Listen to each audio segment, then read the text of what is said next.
ഇതുവചനം തിരുവചനം മുക്തിദായക വചനം എൻ ഹൃത്തിൽ ഫലമേകും ജീവദായക വചനം.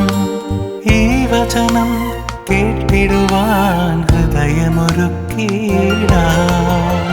ഹല്ലേലൂയ ഹല്ലേലൂയ ഹല്ലേലൂയ ഹല്ലേലൂയ ഹല്ലേലൂയ ഹല്ലേലൂയ.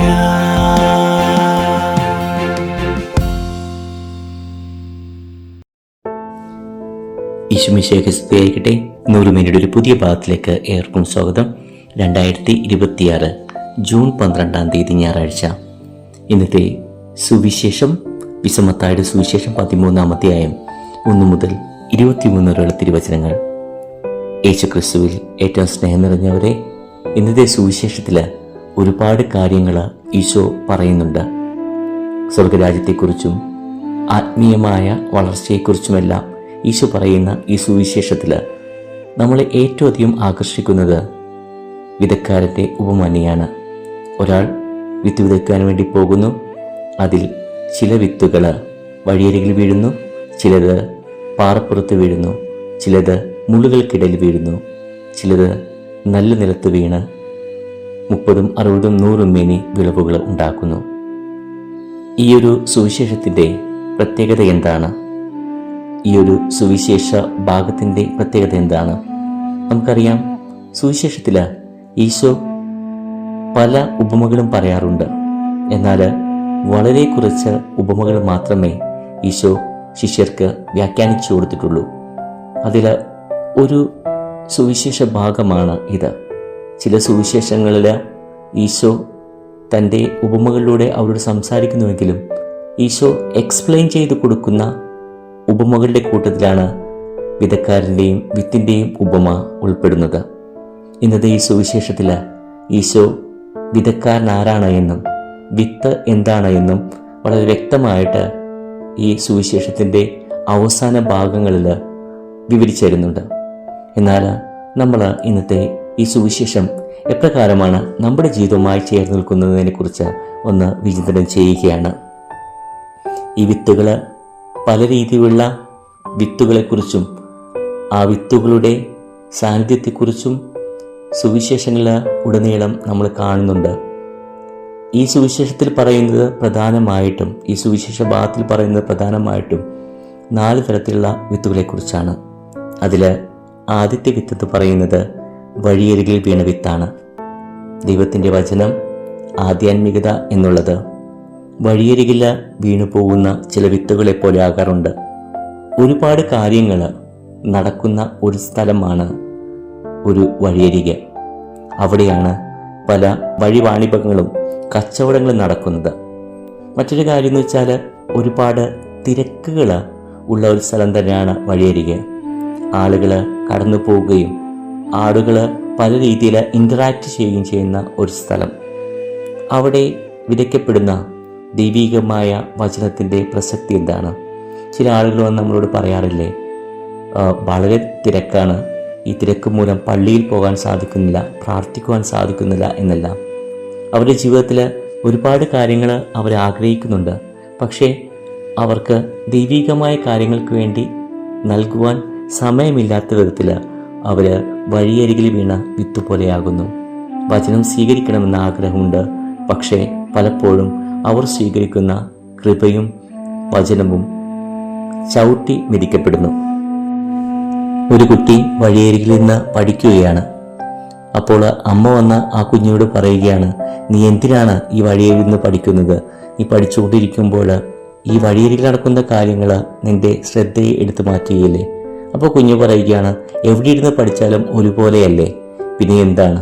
അമ്മ പറയുകയാണ്, അല്ല, പഠനത്തിന് ഒരു സ്ഥലമുണ്ട്, ഏകാഗ്രതയ്ക്ക് ഒരു സ്ഥലമുണ്ട്, പ്രാർത്ഥനയ്ക്ക് ഒരു സ്ഥലമുണ്ട്. ഇങ്ങനെയുള്ള തിരിച്ചറിവുകളാണ് ഒരാളെ വ്യത്യസ്തനാക്കുന്നത്. നമ്മുടെ ജീവിതത്തിൽ പലപ്പോഴും നമ്മൾ എവിടെയാണെന്ന് തിരിച്ചറിയാതെ ദൈവം നമ്മളിൽ വളരുന്നില്ല എന്ന്, നമ്മൾ ദൈവാനുഭവത്തിലേക്ക് വളരുന്നില്ല എന്ന് പരിഭവം പറയുമ്പോൾ നീ ഇവിടെ വെച്ചാണ് ദൈവത്തെ സ്വീകരിക്കുന്നതിന് സമയം കണ്ടെത്തുന്നത് തിരിച്ചറിയുക. രണ്ടാമതായിട്ട്, ആത്മീയ ജീവിതത്തിൽ ആധ്യാത്മിക വളർച്ചയിൽ നമുക്ക് പലപ്പോഴും നമ്മളെ വേട്ടയാടുന്ന ഒരു കാര്യമാണ് ജീവിതത്തിൽ നന്നാകണമെന്ന ആഗ്രഹമുണ്ട്. അത് ലഹരിയുടെ കാര്യമായിക്കൊള്ളട്ടെ, തെറ്റായ ചില കാഴ്ചപ്പാടുകളുടെ ബന്ധങ്ങളുടെ കാര്യത്തിലാകട്ടെ, ഒന്ന് സ്വയം നവീകൃതമാകാൻ ആഗ്രഹമുണ്ട്. പക്ഷേ പറ്റുന്നില്ല.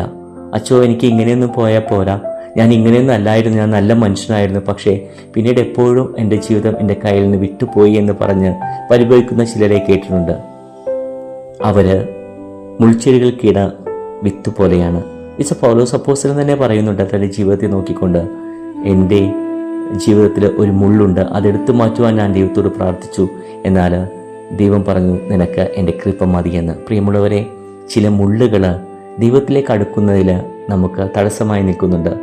കാറ്റഗിസം ക്ലാസ്സിൽ എല്ലാത്തിനും മിടുക്കിയായിട്ട് പഠിക്കുകയും ആ കാറ്റഗിസം ഡിപ്പാർട്ട്മെൻറ്റിൽ ജോലി ചെയ്യുകയും ദൈവത്തിന് വചനം പറഞ്ഞു കൊടുക്കുകയും ചെയ്ത ഒരു പെൺകുട്ടി ഉണ്ടായിരുന്നു.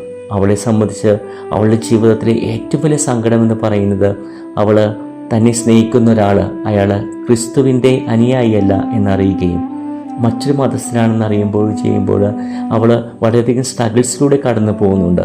അവൾ പറയുകയാണ്, ആ വ്യക്തിയോടുള്ള സ്നേഹം ഒരു ഭാഗത്ത്, ഞാൻ പഠിച്ചതും ഞാൻ ഉയർത്തിപ്പിടിച്ച മൂല്യങ്ങളും വേറൊരു വഴിയിൽ, പിന്നെ എനിക്ക് എന്ത് ചെയ്യണമെന്നറിയാതെ എൻ്റെ ജീവിതം മുന്നോട്ട് കൊണ്ടുപോകാൻ ഞാൻ കഷ്ടപ്പെടുകയാണ് എന്ന്. പ്രിയമുള്ളവരെ, വചനം വളരാൻ വേണ്ടി, ക്രിസ്തുവിൻ്റെ കൃപയിൽ വളരുന്നതിന് വേണ്ടി മുള്ളുകൾ ചുറ്റുണ്ടായെങ്കിൽ നമുക്ക് സാധിക്കുകയില്ല. നമ്മുടെ ബലഹീനതയെ, നമ്മുടെ ഇഷ്ടങ്ങളുടെ, ഈശോയ്ക്ക് ഇഷ്ടമില്ലാത്ത ഇഷ്ടങ്ങളുടെ മേൽ നമ്മൾ വിജയം വരിക്കുമ്പോൾ മാത്രമേ ക്രിസ്തു എന്ന വിത്തിന് നമ്മുടെ ഉള്ളിൽ വളരുവാൻ സാധിക്കുകയുള്ളൂ. മൂന്നാമത്തേതായിട്ട് പറയുന്നത് പാറപ്പുറത്ത് വീണ വിത്തിനെ കുറിച്ചാണ്. ഈ വിത്തിൻ്റെ പ്രത്യേകത എന്തായിരുന്നു? ബാഹ്യമായി നോക്കുമ്പോൾ എല്ലാ കാര്യങ്ങളും ഉണ്ട്. പെട്ടെന്ന് തന്നെ വചനം സ്വീകരിക്കുകയും അത് ആഴത്തിലേക്ക് വേര് പിടിക്കുന്നതിന് മുമ്പായിട്ട് ചില കാഴ്ചകളൊക്കെ നമുക്ക് കാണിച്ചു തരും. എല്ലാം ഓക്കെയാണ്, നന്നായിട്ട് വളരുന്നുണ്ട്. പക്ഷേ ഒരു പരിധി കഴിയുമ്പോൾ അത് വളരുകയല്ല, അത് തകർന്നു പോവുകയാണ്. ബാഹ്യമായ രീതിയിൽ ക്രൈസ്തവ വിശ്വാസവും അതുപോലെ തന്നെ ദൈവത്തിൻ്റെ കൃപയും ജീവിതത്തിൽ കൊണ്ടുനടക്കുന്ന ആളുകളാണ് ഇപ്രകാരമുള്ള പാറപ്പുറത്ത് വീഴുന്ന വിത്തുകൾ. അവർക്ക് സംഭവിക്കുന്നത് എന്താണ്? അവർ ജീവിതത്തിലെ പ്രശ്നങ്ങൾ വരുമ്പോൾ, അവർ ജീവിതത്തിൽ ആഴവും പരപ്പുമുള്ള ചില കാര്യങ്ങൾ, ക്രിസ്തു വേണമോ അല്ലെങ്കിൽ ജീവിതത്തിൽ സ്വന്തം സൗകര്യങ്ങളും താല്പര്യങ്ങളും വേണമെന്ന് പറയുമ്പോൾ അവർ വചനം ഉപേക്ഷിക്കുവാൻ നിർബന്ധിതരാകും. അവർ പുറം കാഴ്ചകൾ മാത്രമുള്ളവരാണ്. ഉള്ളിൻ്റെ ഉള്ളിൽ അവർ ഒന്നുമില്ലാത്ത, ക്രിസ്തുവിൽ നിന്ന് വളരെയധികം ദൂരെയായ വ്യക്തികളായിരിക്കും. ഒരു കഥ നിങ്ങൾ കേട്ടില്ലേ? ഒരു ഈസോപ്പ് കഥ ഇപ്രകാരമാണ്. ഒരു ചെന്നായ്ക്ക് അടുത്തുള്ള കർഷകൻ്റെ ആട്ടിൻകൂട്ടത്തിൽ നിന്ന് ഒരു ആടിനെ തിന്നുവാൻ കൊതി. അവനൊരു കാര്യം ചെയ്തു. എങ്ങനെ കടന്നു ചെന്നിട്ടുണ്ടെങ്കിലും തന്നെ തൻ്റെ ആ യജമാനൻ പിടിക്കുമെന്ന് അയാൾക്കറിയാം.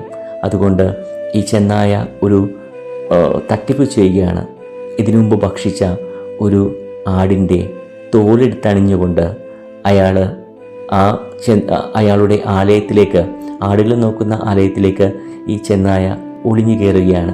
അങ്ങനെ കയറിക്കഴിഞ്ഞിട്ട് അതിനകത്തിരിക്കുന്ന അവസ്ഥയിൽ പെട്ടെന്ന് ആടുകൾ കരയുമ്പോൾ കൂടുതൽ ആടുകളെ അനുകരിക്കുവാനും ഒറിജിനാലിറ്റി തോന്നിക്കാനും വേണ്ടി ഈ ചെന്നായയും ആടിനെ പോലെ കരയാൻ ശ്രമിക്കുന്നു.